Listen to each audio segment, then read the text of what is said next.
Hello everyone, welcome to our structural design class.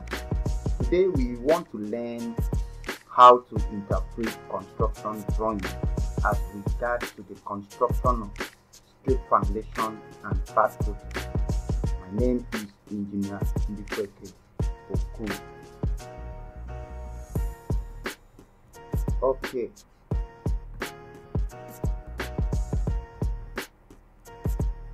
This is part footing. This is a sample of part footing. You can call it isolated footing. So this is combined footing. And this is strip foundation. This is strip foundation. So you can see the difference between strip foundation and part footing. Here you can have the width of this to be 3 times the size of the block. In strip foundation, the size or the width of the strip is 3 times the size of the block wall. The size of the block wall. But in part footing, the size of the part footing is determined by the applied load from the roof beam and the one that is transferred into the column. So when you analyze the load properly, then you will be able to get the adequate size of this part. So there is a common mistake during construction that some people make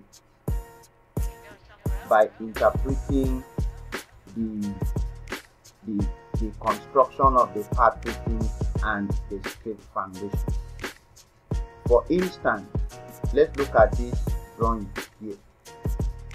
This drawing says that the depth of the part footing here is 650 and we have the blinding to be 100 mm. Okay. Then when you come to this diagram, here is where we have the part footing. And we can say that from here to here is that 650, but in this case we are using 400 to give the illustration. So let's just use this as a typical example to give the illustration. Okay, so at this very point, the depth of this part footing is 400. But that does not mean that this 400 is what you will also use for the strip foundation. No. Now the strip foundation here can be 200, 250, 175 depending on the design. So when you are constructing part footings and strip foundation, so what you do here is for you to make the depth of the part footing to be 400 at this point. Now the moment you leave this point to the area where you have the strip foundation, the depth or the thickness of this foundation will be reduced to either 200 or 250 depending on the design.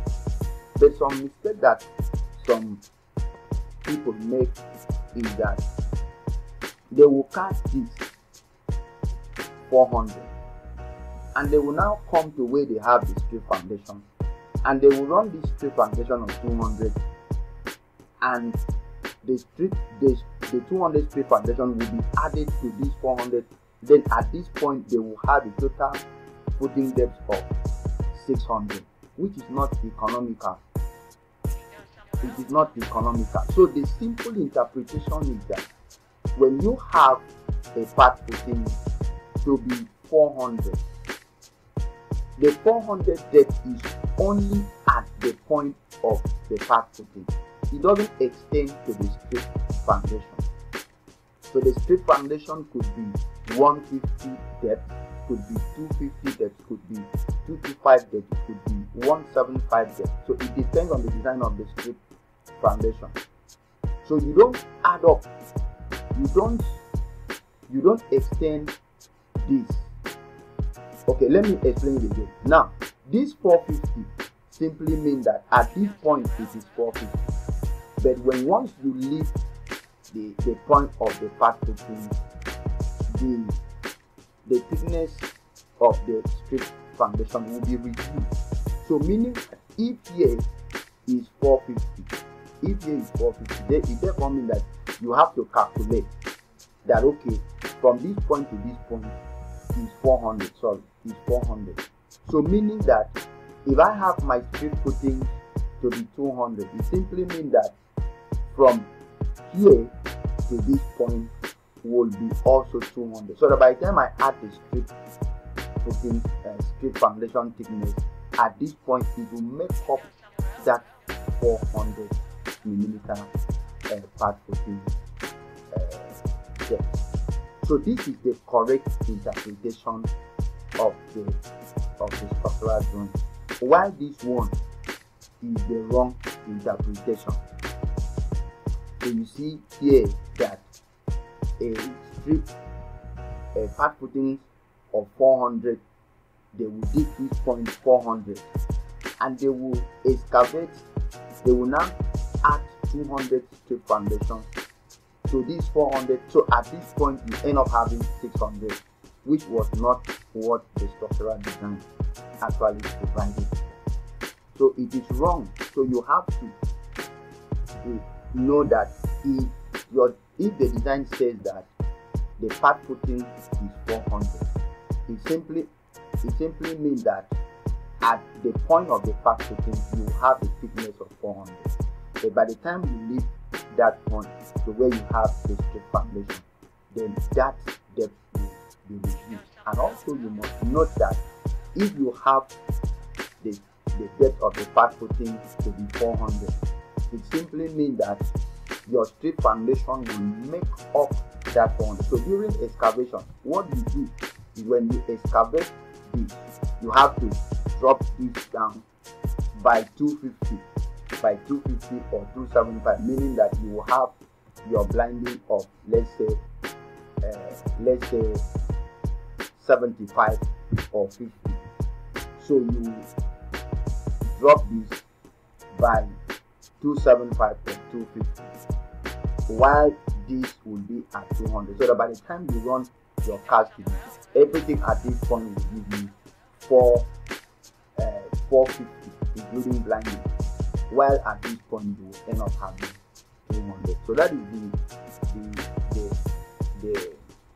the correction I wanted to bring to notice, so that when you have drawings, you will be able to distinguish between the path footing and the strip foundation. I believe that you have learned something. Thank you. God bless you.